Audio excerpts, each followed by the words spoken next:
Pessoal, tudo bem? Quer saber mais sobre como vender seu café? Então acompanhe esse Café News que traz informações das expectativas para a safra de 26, dos fatores que podem derrubar a produção, que com certeza não vai ser de super safra, e informações do mercado.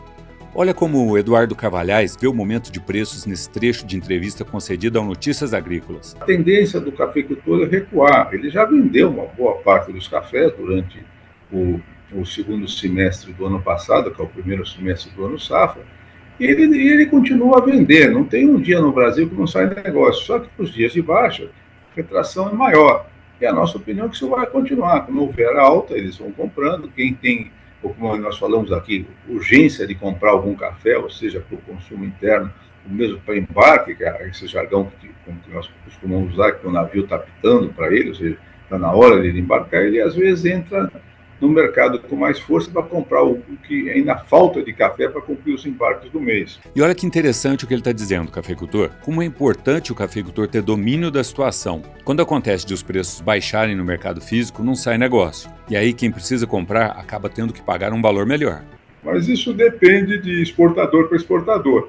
Os negócios saem realmente mais nos dias de mercado em alta. Mas deve continuar assim, se sobe e desce, vai continuar conforme o clima, conforme os boatos na política do dia, conforme as notícias sobre economia, como é que está o dólar em relação ao real.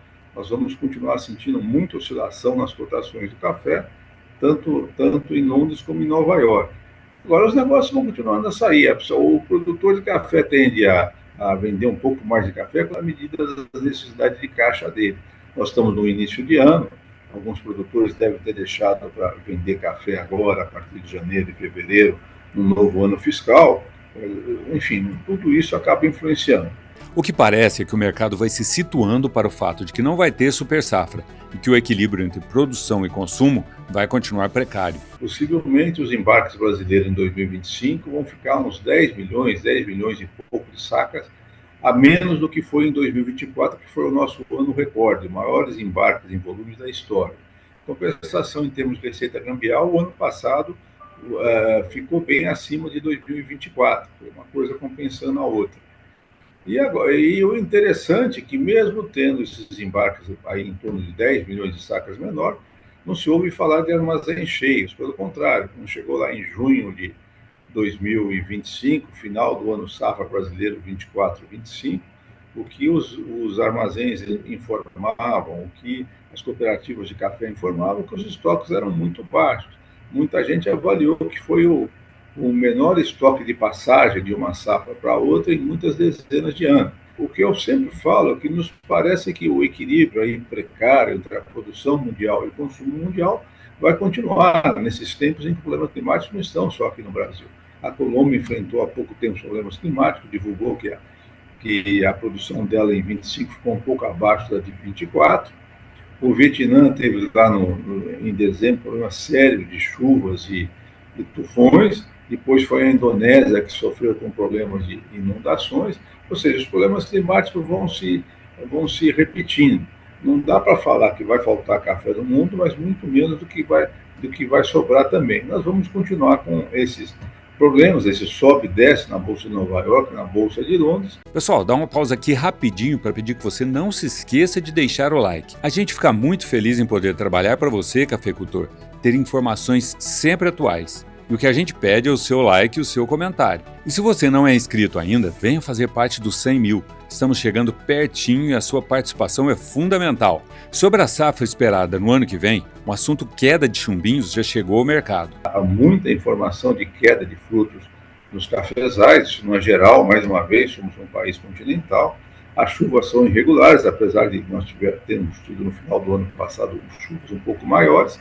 Quando o produtor soma todas as chuvas do ano, há um déficit em relação a outros anos, ou seja, não foi um ano muito bom em termos gerais no ano todo, no ano calendário, no ano passado. A maior parte dos cafezais, das regiões produtoras de café, o total de água que caiu o ano passado das chuvas ficaram abaixo das médias históricas.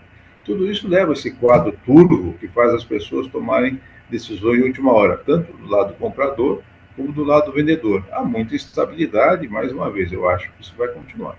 E essas questões climáticas que afetam o mercado também foram trazidas pelo Haroldo Bonfá, também no Notícias Agrícolas.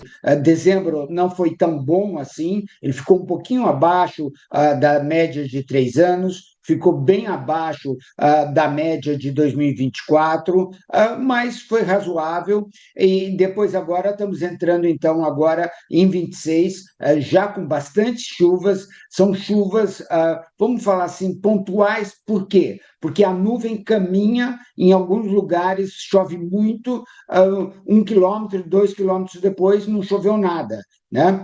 Nós estamos um pouquinho preocupados com a alta temperatura. Isso vai ser preocupante se tivermos temperaturas muito altas, pode afetar, então, esse finalzinho da granação dos grãos, trazendo para o produtor uma preocupação muito grande. Ele olha para a plantação dele, que quem está no campo, olha, as plantas estão muito bonitas, muito enfolhadas, o verde está muito brilhante, ou seja, teoricamente está muito saudável todas essas plantas, muitos pés com poucos grãos, né? O que não é normal nessa época do ano, e aí vai depender de como colheu o ano passado, o tipo de região, etc, etc, e isso vai afetar, então, a sua produtividade, a sua entrega, e vai afetar, então, no final, toda a cadeia. Pessoal, uma notícia que balançou o mercado nessa semana foi o sumiço de uma grande quantidade de café na região da Alta Mogiana. Elvis Vilhena Faleiros é presidente da Cocapil de Ibiraci. Ele teve a prisão decretada após a polícia receber denúncias de produtores rurais do sumiço de 21 mil sacas de café que estavam armazenadas nos barracões da cooperativa. Todos têm a mesma história para contar, que é o quê? Depositaram a confiança, né, na armazenagem do seu café na Cocapil, e da noite para o dia esse café não estava mais lá quando eles precisaram. O delegado diz que até agora 30 produtores procuraram a polícia, mas que o número de vítimas chega a 180. Além de Ibiraci, os cafeicultores são de Franca, Cristais Paulista, Claraval e Cássia, em Minas Gerais. O prejuízo pode chegar a 132 milhões de reais. A situação da saúde financeira da cooperativa veio se agravando, né, a partir de 2021, quando houve o incremento no preço do café. Isso aí causou um abalo nas finanças da empresa, que foi se arrastando até esse ponto de o Elvis, que era o presidente, né, optar por se apropriar do café dos produtores para quitar essas dívidas. Essa é a alegação deles. E a gente vai trazer uma reportagem da Record falando sobre o assunto. De uma família tradicional do ramo do café a um suspeito de um rombo milionário. Elvis Vilhena Faleiros é empresário na cidade de Franca, interior de São Paulo.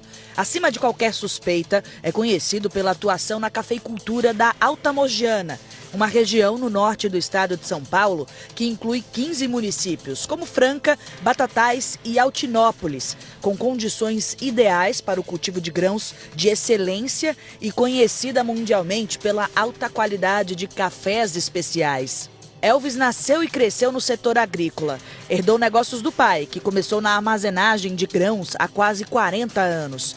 Desenvolveu experiência em cafés gourmet e 3 anos depois assumiu a presidência da Cocapil, cooperativo dos cafeicultores e agropecuaristas da cidade de Ibiraci, em Minas Gerais.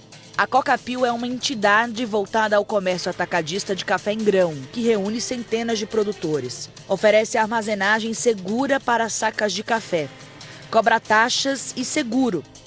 E sob o comando de Elvis, que ganhou o apelido de Novo Barão do Café, a empresa conquistou confiança. O empresário era visto como amigo e parceiro pelos cafeicultores. Só que há 8 anos vieram os primeiros sinais de problemas nos contratos de travas de café. A trava funciona assim: o café é negociado com antecedência, mesmo que ainda esteja na lavoura. A pessoa conta com a produção futura. O problema é que 70 mil sacas foram negociadas, mas apenas 17 mil entregues. Nos anos seguintes, eventos climáticos agravaram a crise. Geadas em 2020, seca intensa em 2021, a produção caiu. Preços do café explodiram, chegando a mais de R$2.000 por saca. A Cocapil enfrentou pressão de exportadores e bancos, riscos de ações judiciais e apreensão de estoques.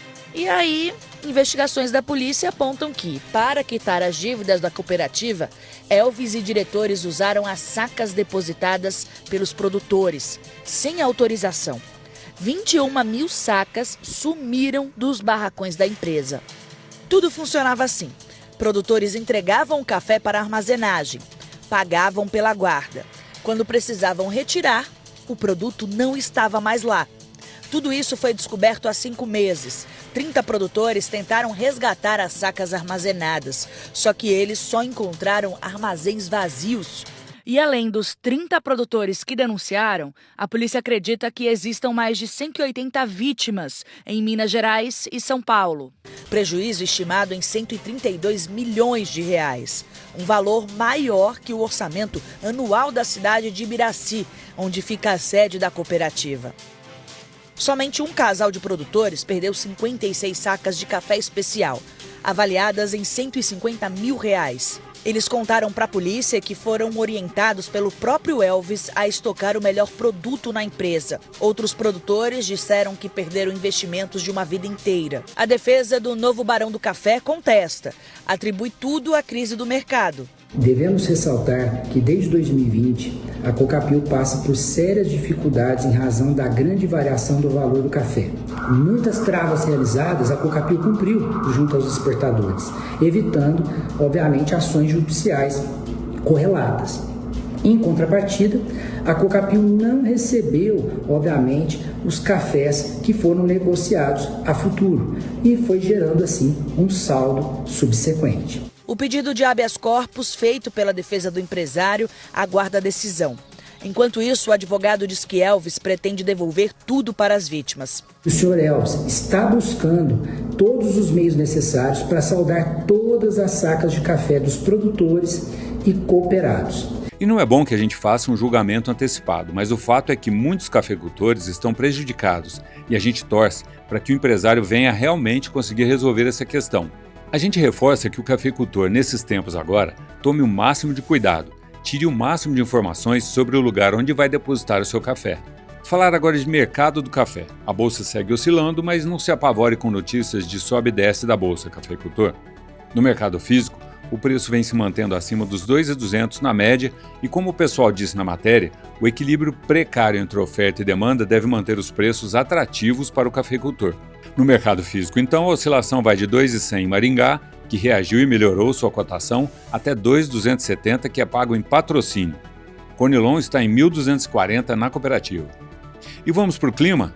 Para as chuvas? Vamos acompanhar a previsão para regiões cafeeiras nessa próxima semana. Esse mapa aqui agora é a chuva acumulada dos próximos 7 dias. De hoje até o dia 18 de janeiro, né? Os próximos 7 dias. Podemos ver que tem boas condições de chuva, né? Em São Paulo, Rio de Janeiro e parte de Minas, né? Sul-centro de Minas Gerais, que volume de chuvas aqui de em torno dos chegando até uns 100 milímetros, né? Exatamente onde está a frente fria agora na região. Ainda boa chuva deve ocorrer também no leste do Paraná, chuva de 70 a 90 milímetros. A Bahia volta a ter condições de chuva, né? Mesmo naquelas pancadas de chuva isoladas, essa frente fria deve subir aí um pouco e vai pegar aqui na Bahia lá pelo dia 17, 18, aqui vai até o dia 18, né? Trazendo chuvas ali para a Bahia como um todo, né? Algumas áreas podem ter aquelas pancadas de chuva mais significativas aí, dia 17, 18, aí, de 30 a 40 milímetros, né? Também a parte norte de Minas também pode ter essas chuvas aí, dia 17 e 18, Espírito Santo também. Chuvas que variam aí de 30 até 40 milímetros em algumas áreas. E chegamos ao fim de mais um Café News. Espero que você tenha gostado e deixado seu like. Se inscreva no canal e ative o sininho para você estar sempre bem informado. Um forte abraço, muito obrigado e até o próximo Café News aqui no No Pé do Café, o canal de quem ama café.